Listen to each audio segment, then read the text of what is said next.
हे मोठं पातेलं ठेवलेलं आहे. त्याच्यामध्ये मी चांगलं तूप म्हणजे साजूक तूपच घेतलेलं आहे. फोडणीला नेहमी तेच घेते. दही कढी बनवते मी आज.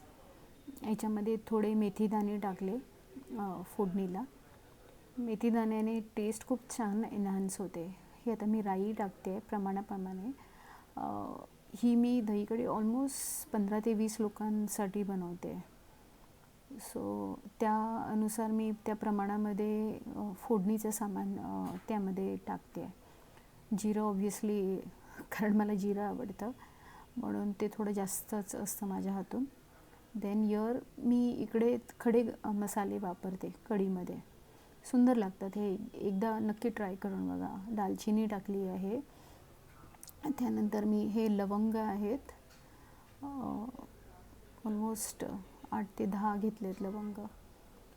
त्यानंतर मी काळी मिरी टाकली आहे. सॉरी, हे चक्री फूल टाकलं आहे. 2 ते 3 चक्री फूल टाकले आहे. काळी मिरीही टाकली आहे मी त्याच्यामध्ये. ही काळी मिरी आता मी टाकली आहे.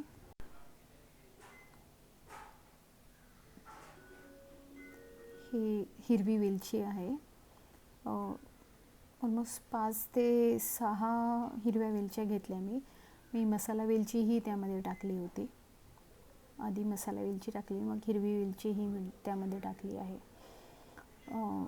त्यानंतर हे गॅस मी सिमर करून ठेवलेला, जेणेकरून ती प्रॉपर फोडणी जळालीही नाही पाहिजे, बिकॉज देन त्याचं कंप्लीट अरोमाच निघून जाईल तो. मी अद्रक म्हणजे जिंजर, आलं आणि हिरवी मिरची एकत्रित बारीक चॉप करून घेतलेलं होतं. सिमिलरली लसूण पण बारीक चॉप करून घेतला होता. हा कढीपत्ता टाकला आहे मी. त्यानंतर हा लसूण टाकला आहे मी. म्हणजे आपण आधी सुकी फोडणी देतो, त्यानंतर हे ओलं म्हणजे जिंजर गार्लिक आणि कढीपत्ता हा वरून मग त्यानंतर टाकलेलं आहे. सो हे प्रॉपरली त्या फोडणीमध्ये शिजवून घेतो.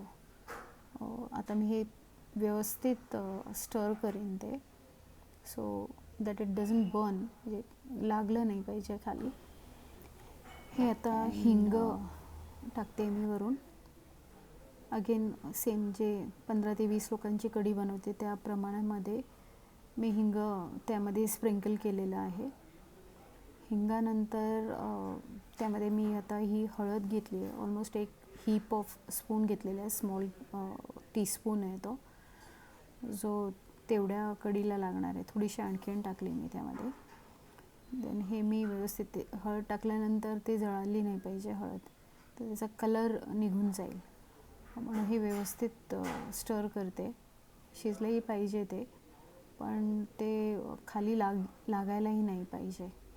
आता मी साईडला आहे ना, हे दही ऑलमोस्ट 1.5 किलो होतं हे. त्यामध्ये मी बेसन टाकलेलं 2 ते 3 चमचे, आणि ते मिक्सीमध्येच ह्याच्यामध्ये ग्राइंड करून घेतलेलं होतं. म्हणजे ते प्रॉपरली एकजीव होऊन जातं. हाताने आपण रवीने करायला गेलो तर नाही होत. हे मी आता माझ्याकडे छोटे गुळाचे ढेपी होत्या, त्या 2 टाकले आहेत मी गूळ. यू स्टेबलाइज द टेस्ट, म्हणजे खट्टा मिठा करून ते टेस्ट स्टेबलाइज होते त्याच्याने. सो आता मी चवीनुसार मीठ टाकते आहे. म्हणजे इतकी क्वांटिटीमध्ये आहे कढी म्हणून त्यानुसार मी तेवढं त्यामध्ये मीठ ॲड केलेलं आहे. देन ॲक्च्युली दही कढी म्हणतात की खट्टी असतेच, म्हणजे पण हे दही तेवढं खट्ट नव्हतं. सो मी वरून एक 5-6 कोकम पण ॲड केले त्यामध्ये. मी जनरली एखाद दुसरं कोकम टाकतेच दही कढीमध्ये, कारण मला ते खट्टा मिठा टेस्ट आवडतं. सो मी जनरली त्यामध्ये टाकतेच कोकम. सो हे मी सुरुवातीला फक्त स्टर करून घेते आहे. नंतर मला ह्याला हाती लावायची गरज नाही ना, ती दही कढी फाटणार आहे नाही काय, बिकॉज हे तुम्ही बघू शकता ह्याला चांगली उकळी येते. पण मी स्टर नाही केलं आहे कंटिन्युअसली, बिकॉज बेसन ॲड केल्यामुळे त्याचा फायदा होतो. बेसन विल बाइंड इट आणि ती फाटणार नाही कढी. सो ह्याला चांगली उकळी येऊन देणार आहे मी. ती उकळी आल्यानंतर फ्रेशली चॉप्ड हे आपलं कोरिएंडर, कोथिंबीर तर कोथिंबीर मी ह्याच्यामध्ये बघू शकता की छान त्याला उकळी आलेली आहे आणि मी हे फक्त वर खाली करते. ही कोथिंबीर मी साईडला कापून ठेवलेली, ती कोथिंबीर मी आता ह्याच्यामध्ये ॲड करते. कोथिंबीर ॲड केल्यानंतर मी गॅस विझवला आहे तो, बिकॉज ती कोथिंबीर मग येल्लो होईल, म्हणजे ते रंग सोडेल त्याचा. So you have to end it here only. तर ही आपली दही कढी सुंदर टेस्टी रेडी आहे. थँक्यू.